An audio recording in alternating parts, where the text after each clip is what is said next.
మదనపల్లిలో అతిపెద్ద fashion world SR shopping mall మార్చి 8న హీరోయిన్ మీనాక్షి చౌదరిచే గ్రాండ్ ఓపెనింగ్ 3 లక్షల వెరైటీలు అతి తక్కువ ధరలు. పశ్చిమాసియాలో ఉద్రిక్తతలు 3వ రోజుకు చేరుకున్న వేళ కువైట్ గగనతలం ఒక్కసారిగా దద్దరిల్లింది.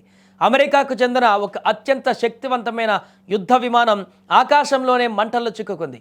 చూస్తుండగానే అగ్నిగోళంలో మారి నేలవైపు దూసుకువచ్చింది.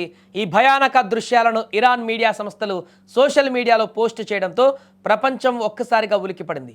ఆ యుద్ధ విమానం కుప్పకూలుతున్న సమయంలో అందులో 2 పైలట్లు ఉన్నారు. విమానం భూమిని ఢీకొట్టేలోపే వారు ఎజెక్ట్ అయ్యి పారాచూట్ల ద్వారా సురక్షితంగా బయటపడ్డారు. స్థావరం నుంచి వచ్చిందా లేక ఇజ్రాయెల్ పంపిందా అనేటువంటి విషయంలో ఇంకా సస్పెన్స్ కొనసాగుతుంది. ఏదేమైనా కూడా ఈ ఘటనపైన రక్షణ రంగ నిపుణులలో భిన్నాభిప్రాయాలు వ్యక్తమవుతున్నాయి.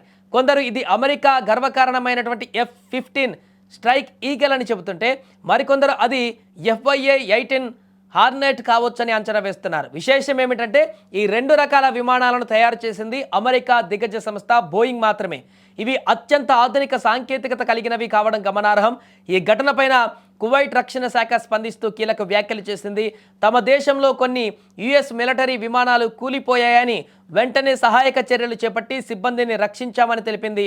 కానీ అసలు ఆ విమానాలు ఎందుకు కూలాయి, వాటిని ఎవరైనా టార్గెట్ చేశారా లేక సాంకేతిక లోపమా అన్న విషయాలను మాత్రం గోప్యంగా ఉంచింది.